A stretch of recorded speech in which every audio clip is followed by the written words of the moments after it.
बिस्मिल्लाहिर्रहमानिर्रहीम। व्यूअर्स अस्सलाम वालेकुम। आप हमारा यूट्यूब चैनल देख रहे हैं, उम्मीद है आप खैरियत से होंगे। अल्लाह ताला आप सबको अपने हिफ्ज़ व मान में रखे। काइंडली अगर आपने हमारा चैनल सिद्दीक साजिद ऑफिशियल इसको जो है सब्सक्राइब नहीं किया तो मेहरबानी करें, शुक्रगुजार होगा। एक तो अमरीकी सदर डोनाल्ड ट्रंप ने एक बड़ा इंकशाफ किया, सरप्राइज रखा हुआ उन्होंने, लेकिन उन्होंने कहा कि एक बड़ी गैर मामूली और ज़हीन शख्सियत जो है वो कल वाइट हाउस आ रही है और सबकी नज़रें जो हैं यकीन माने उस गैर मामूली और ज़हीन शख्स को लगी हुई हैं कि शायद वो हमारे फील्ड मार्शल सैयद आसिम मुनीर हैं या फिर हमारे हरदिल अजीज चाचू शहबाज शरीफ हैं। लेकिन चाचू तो वापस आ रहे हैं, तो फिर ले दे के जनाब जो है वो फील्ड मार्शल रह जाते हैं। तो उनके बारे में उनका दौरा मुकम्मल हो गया है, उसके बारे में थोड़ी सी आपको बात बताएंगे। उसका एलामिया भी जारी हुआ है।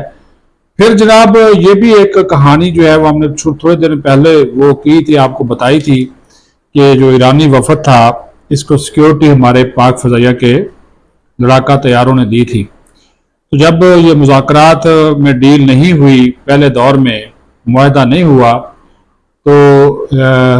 फिर इनकी सिक्योरिटी को यकीनी बनाने के लिए पाक फजाइया ही इनको ईरान तक छोड़कर तेहरान तक आई थी, क्योंकि ये ख़तरात ज़ाहिर किए गए थे कि मुज़ाकरात की नाकामी पर इसराइल जो है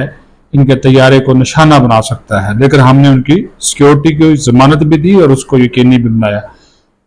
वफाकी काबीना में क्या चल रहा है, मफादात का टकराव कैसे हो रहा है, उसके बारे में भी आपको बताएंगे। और फिर स्पीकर कौमी असम्बली सरदार रियाज सादक वो जनाब पार्लिमानी डिप्लोमेसी की नई जो हदें हैं वो जनाब अबूर कर रहे हैं, नए कारनामे, नए संगे मील अबूर कर रहे हैं। और उन्होंने भी जनाब बड़ा कारनामा किया है, पाकिस्तान का जो मुकदमा लड़ा है उसके बारे में बात करेंगे कि जनाब रियाज सादक साहब ये जो कर रहे हैं वो क्यों कर रहे हैं और उसके मकासद क्या है, ये भी आपको बताएंगे। लेकिन सबसे पहले हम आपको बता दें कि जनाब ये शर्तें लगी हुई हैं कि वो कौन सी ऐसी शख्सियत है जो कि इंतहाई ज़हीन भी है, गैर मामूली भी है, उसको अपने मुल्क की भी फिक्र है, मुल्क से बाहर की भी फिक्र है। और ट्रंप कह रहा है, अमरीकी सदर डोनाल्ड ट्रंप दुनिया का ताकतवर तरीन सदर ये कह रहा है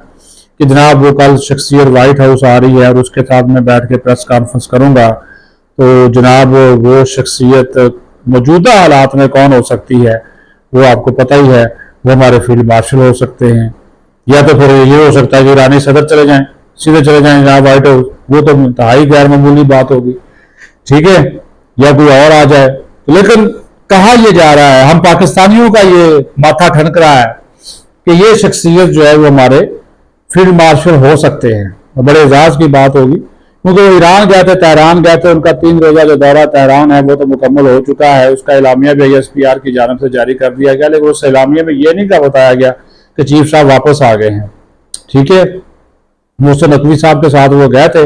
और उस एलामिया में भी अच्छी और पॉजिटिव बातें की गई हैं कि पाकिस्तान ये चाहता है कि सफारतकारी के जरिए ईरान और अमेरिका का तनाज़ा हल किया जाए ताकि पूरे खत्ते में अमन इस्तेहकाम जो है वो आए, और पाकिस्तान इस हवाले से अपनी कोशिशें जो है जारी रखेगा, ठीक है। बाकी उनकी मुलाकातें हैं वो हम सब पहले जो है रिपोर्ट जो है वो कर चुके हैं। लेकिन हमारी सुई भी है वो आपकी तरह, हमारी सुई भी इसी बात पर अटकी हुई है कि वो कौन सी गैर मामूली शख्सियत है, कौन सी जनाब वो कहा जाता है कि जनाब आला इंतहाई ज़हीन शख्सियत है जिसको ट्रंप जो है वो great great great field marshal कहता है, पाकिस्तान का शुक्रिया अदा करता है, पाकिस्तान के प्राइम मिनिस्टर का शुक्रिया अदा करता है, पाकिस्तान के फील्ड मार्शल को ग्रेट ग्रेट फील्ड मार्शल कहता है। तो ये जनाब आला ये बड़ी इंपॉर्टेंट एक डेवलपमेंट है। तो अगर आपको चीफ साहब कल वहां पे नजर आ जाए इतवार को या मंडे को, तो हो सकता है कि एक बहुत बड़ा एक ये ब्रेक थ्रू हो और वहां से बहुत सारी चीजें जो है वो हल हो सकती है। जो कोई और बड़ी शख्सियत है, कोई ईरानी शख्सियत भी वहां पे जो है वो हो सकती है। ईरानी शख्सियत से मुझे याद आ गया, बरतानवी मीडिया ये रिपोर्ट कर रहा है, हमने भी गुज़श्ता दिनों ये खबर दी थी, हमने तो ये दी थी कि जब ये ईरान का वफद आया था मुज़ाकरात के लिए पाकिस्तान में ये 10 अप्रैल को, तो उसके बाद फिर हमने ये कहा कि पाकिस्तानी जो लड़ाका तैयारे थे उन्होंने उनको स्पॉट किया और सिक्योरिटी फराहम की थी। تو لیکن جب یہ مذاکرات ناکام ہو گئے تو برطانوی میڈیا بھی رپورٹ کر رہا ہے، تو پھر یہ آپ کو پتا ہے کہ جو ایرانی وفد تھا وہ کافی لیٹ گیا. جو جے ڈی وینس تھے وہ تو چلے گئے صبح صبح، ان کا خصوصی طیارہ تھا وہ بھی چلے گئے، یہ بھی اپنے خصوصی طیارے پہ آئے تھے اور انہوں نے بھی جانا تھا، لیکن یہ دوپہر تک بھی نہیں گئے، بلکہ شام کو یہ روانہ ہوئے کوئی 5-6 بجے کے قریب، جب یہ سیکورٹی وغیرہ ساری کلیئرنس ہوگی. برطانوی میڈیا کا یہ دعویٰ ہے کہ باقر کالیباف جو ایرانی پارلیمنٹ کے اسپیکر تھے، وزیر خارجہ عباس عراقچی اور ان کے وفد کے دیگر جو اراکین تھے، ان کو یہ خطرہ تھا کہ چونکہ یہ مذاکرات ناکام ہو گئے ہیں، کوئی ڈیل نہیں ہوئی، تو ان کو خدشہ ہے کہ جو ہے وہ یہ ان کے طیارے کو نشانہ نہ بنائے، اسرائیلی نشانہ نہ بنا لیں. تو اس کے بعد پھر برطانوی اخبار کے مطابق پورا جو ایک اسکواڈرن جو ہوتا ہے، تقریباً کو 2 درجن جو طیارے ہیں، ان کی سیکیورٹی جو ہے وہ ان کو فراہم کی گئی اور ان کی سیکیورٹی کو جو ہے ان طیاروں کی سیکیورٹی میں وہ ان کو بحفاظت جو ہے وہ لے جایا گیا اور تہران تک جو ہے ان کو اسکواڈ کیا گیا. بہرحال اس کے اوپر برطانوی میڈیا نے یہ بھی کہا ہے کہ اس کا کوئی نہ تو برطانوی حکام اپنا پاکستانی حکام نے اس کے اوپر کوئی کمنٹ کیا ہے اور نہ ہی ایرانی حکام نے اس کے اوپر کوئی کمنٹ کیا ہے، لیکن انہوں نے ایک باخبر رابطہ کار سفارتکار کے ذریعے یہ اس خبر کا جو ہے وہ دعویٰ جو ہے وہ کیا ہے. بہرحال دیکھتے ہیں کہ ابھی جو دوسرا دور ہے اس کے لیے بھی اسلام آباد تیار ہے، سٹیج سج چکا ہے، خفیہ ملاقاتیں جاری ہیں، ٹیکنیکل ایکسپرٹ لیول میٹنگز جو ہیں وہ ہو رہی ہیں. تو ابھی یہ کہا جا رہا ہے کہ اگلا ہفتہ یعنی کہ 3 سے 4 دن وہ کہا جا رہا ہے کہ بہت امپورٹنٹ ہے، وہ بہت اہم دن ہیں، اور ان 3 سے 4 دنوں میں یہ بتایا گیا ہے کہ یہ مذاکرات جو ہیں یہ نتیجے پر پہنچ جائیں گے اور معاہدہ اسلام آباد جو ہے وہ تیار ہے. تو وہ جناب جو ایک اچھی خبر جو ہے اس حوالے سے سننے کو ہمیں مل سکتی ہے. بہرحال اسلام آباد پوری طرح تیار ہے اس کی میزبانی کے لیے، سیکیورٹی یہ وہ سب پروٹوکول وہ سب کا سب سجاوٹیں سب ایچ ایوری تھنگ جو ہے وہ مکمل ہم نے کر لی ہے، صرف ہم نے اب میزبانی کرنی ہے اور انتظار ہے کہ عالمی شخصیات یہاں پر آئیں اور معاہدہ جو ہے وہ سائن ہو جائے. لیکن چونکہ بعض 2-3 ایشوز جو ہیں وہ چھوٹے موٹے، بلکہ وہ ایشوز بھی اب حل ہو گئے، لیکن ان ایشوز سے ریلیٹڈ کچھ چیزیں ہیں تو وہ اس کے اوپر اب بات چیت جو ہے وہ ہو رہی ہے، تو وہ بھی جلد از جلد جو ہے وہ ہو جائے گی انشاءاللہ تعالیٰ. اس کے حوالے سے بھی ایک اچھی خبر جو ہے وہ آپ کو جو ہے وہ مل جائے گی. جی اب بھی تھوڑی سے یہ بھی آپ کو بتا دیں کہ وفاقی کابینہ میں 2 وزراء ایسے ہیں جن کے قریبی جو عزیز ہیں وہ اہم عہدوں پر لگائے گئے ہیں. تو یہ مفادات کا ٹکراؤ ہے. تو ایک وفاقی وزیر کے فرسٹ کزن ہیں فرید احمد تارڑ، ان کو جناب وہ کمپٹیشن کمیشن آف پاکستان کا چیئرمین جو ہے وہ لگایا گیا ہے، اور دوسرے موسیٰ خان صاحب ہیں، ان کو جناب فیڈرل ڈائریکٹوریٹ آف امیونائزیشن اس میں ان کو ذمہ داری دی گئی ہے، اس کا وہ ڈی جی ان کو لگایا گیا ہے. یہ دونوں جو صاحبان ہیں، اطلاعات یہ ہیں کہ یہ 2 جو وفاقی وزراء جو وفاقی کابینہ میں موجود ہیں ان کے بھائی ہیں. تو اگر اگر ان کی تعیناتی کے لیے اثر و رسوخ نہ بھی استعمال کیا گیا ہو تب بھی یہ مفادات کا ٹکراؤ تو نظر آتا ہے کہ آپ اپنے بھائیوں کو جو ہے وہ اہم عہدوں پر فائز کروا رہے ہیں. بہرحال ابھی میں ان دونوں وزراء کا نام نہیں لیتا، لیکن سب کو پتہ چل جائے گا، کابینہ میں وہ شامل ہیں. تو اور یہ اقربا پروری ہے، قریبی رشتہ داری، میرٹ کی خلاف ورزی، گڈ گورننس کی پامالی، تو یہ ساری چیزیں تو ہے نا جناب. لیکن چلیں اگر وہ اس کے اوپر اپنا کوئی موقف دینا چاہیں، میں نے پھر بھی کہا کہ وفاقی کابینہ کے ان 2 وزراء کے نام میں نہیں لے رہا، نام مجھے معلوم ہے، لیکن پھر بھی میں تھوڑا سا پردہ رکھ رہا ہوں کہ جب پہنچنے والے جو پہنچ جاتے ہیں، یہ جناب ایک نے جناب وہ کمپٹیشن کمیشن آف پاکستان ان کے سربراہ لگائے گئے ہیں، ہمارے پاس نوٹیفیکیشن موجود ہیں، اور دوسرے جو ہے وہ جناب لگائے گئے ہیں موسیٰ خان صاحب، وہ بھی خیبر پختونخوا سے تعلق رکھنے والے ایک وفاقی وزیر کے بھائی بتائے گئے ہیں، ان کو فیڈرل ڈائریکٹوریٹ آف امیونائزیشن کا سربراہ لگایا گیا ہے. تو اب وزیر اعظم صاحب جانے، اور کیونکہ وزیر اعظم بڑے سخت ہیں، سنا کہ جناب وہ میرٹ کی ہے وہ بڑی پابندش بندی کراتے ہیں،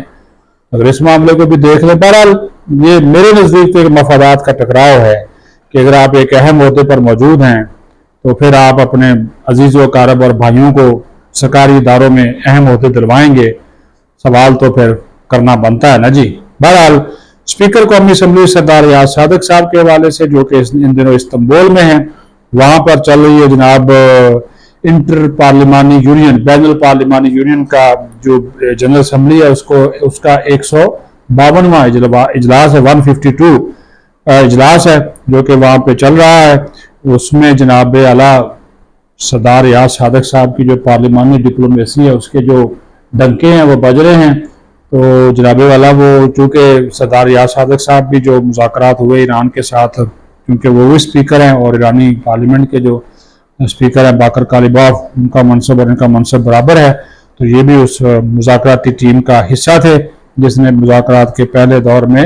हिस्सा लिया और वहाँ पर ये मौजूद थे। इनका इस्तकबाल करने वालों में और इनको रुखसत करने वालों में भी ये शामिल थे। बहरहाल वो पार्लिमानी डिप्लोमेसी को फ़रोग दे रहे हैं और वहाँ पर भी उनका ज़रिया जो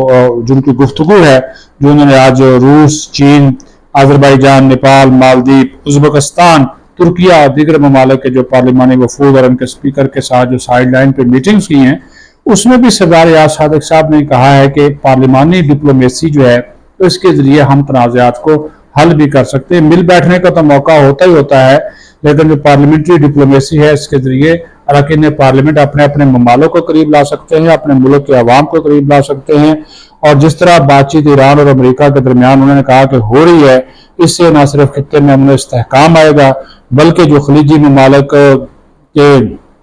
मामलात ईरान से ख़राब हुए हैं वो भी बेहतरी की जानब जाएंगे। और पाकिस्तान ने उन्होंने कहा कि इसमें एक पुल का किरदार अदा किया है और इस वजह से किरदार अदा किया है कि ईरान जो है वो पाकिस्तान का हमसाया बरादर मुल्क है और फिर दूसरी तरफ पाकिस्तान के अच्छे ताल्लुकात है खलीजी ममालिक से भी, अरब ममालिक के साथ भी। और ये बड़े एजाज़ की बात है कि पाकिस्तान को इन मुज़ाकरात की मेज़बानी भी दी गई और हम सालस का किरदार अदा कर रहे हैं। और उन्होंने कहा कि अगर हमारी पार्लियामान भी जितनी भी जो बैनुल पार्लिमानी यूनियन की बातें कर रहे हैं, ज़ाहिर इंट्रा पार्लियामेंट्री यूनियन, उन्होंने कहा दुनिया भर के अरकान पार्लियामेंट भी अगर तनाज़ात के हल के लिए मुज़ाकरात का जोर दें, सफारतकारी का जोर दें, तो ये दुनिया जो है वो गुर्बत से, बेरोजगारी से, जंगों से जो बच सकती है और हम मिलकर काम करें तो बहुत से जो है मसाइल जो है वो हल कर सकते हैं। और सबसे अच्छी बात ये आपको पता है कि पाकिस्तान में एक टफ टाइम चल रहा है, तो उसमें उन्होंने ये कहा, ये फैसला किया रियाज सादिक साहब ने, बल्कि न सिर्फ खुद ये फैसला किया बल्कि उनके साथ जो वफद के अरकान भी गए उनसे भी ये फैसला करवाया कि चूंकि कफायत शारी चल रही है, बचत हो रही है, ये वो सारा कुछ हो रहा है, तो उन्होंने फिर ये फैसला करवाया। ये जो तुर्किया इस्तांबुल में गए हैं इंटर IPU में शिरकत के लिए, इस कॉन्फ्रेंस के तमाम जो अखराजात है वो स्पीकर कौमी असम्बली सरदार रियाज सादिक ने अपनी जेब से बर्दाश्त किए हैं और उनके वफद के साथ जो अरकान गए हैं उनमें उन्होंने भी, जिसमें आज़म मजीद तारड़ भी शामिल है, दीगर लोग में शर्मिला फारूकी हैं, सेनेटर तला है और लोग जो शामिल हैं, उन्होंने भी जनाब अपने अखराजात खुद बर्दाश्त किए हैं। सरकारी खजाने से कोई पैसा नहीं लिया, क्योंकि स्पीकर साहब ने पहले ही कह दिया था क्योंकि ये पार्लिमानी वफद है, इसमें सेनेटर्स भी शामिल हैं, MNAs भी शामिल हैं, तो वो जो उनकी जो रहायश गाह है, उनकी जो ट्रांसपोर्ट है, उनका जो खाना पीना है और वो सब का सब वो जो अपनी जेब से बर्दाश्त कर रहे हैं। अच्छी मिसाल है जी, अच्छी मिसाल कायम की है, इसको अप्रिशिएट करना चाहिए। और स्पीकर साहब ने तो वैसे भी काफ़ी सख्त पाबंदियाँ इधर कौमी असम्बली सेक्रेटेरिएट में लगाई हुई हैं और पिछले कोई दो माह जब से ये वज़ीर आज़म ने लागू की है, वो कोई 40-50 करोड़ रुपया बचाकर जो है वो कौमी खजाने में जमा भी करवा चुके हैं और अभी भी कफायत शारी की मुहिम जो है वो जारी है। इनके जो सेक्रेटरी हैं सईद अहमद बेतला साहब, अब वो भी बड़े सख्त हैं, तो वो तो एक चीज़ के ऊपर जो है नज़र रखते हैं। तो बहरहाल अब स्पीकर साहब भी ज़ाहिर है उन्हीं के, बल्कि वो भी बेतला साहब भी स्पीकर साहब के नक्शे कदम पे चल रहे हैं, तो वो मजीद कहा जा रहा है कि वो पैसे जो है बचाएंगे। तो अल्लाह करे हालात बेहतर हों और पाकिस्तान जो इस खित्ते में अमन इस्तेहकाम के लिए कोशिशें कर रहा है, हम दुआ करते हैं कि कोशिशें जो है वो बराबर समरावर साबित हों और जो है वो पूरी दुनिया में और ख़ास तौर पर इस खित्ते में अमन इस्तेहकाम जो आए और आइंदा आने वाले हफ्ते में एक अभी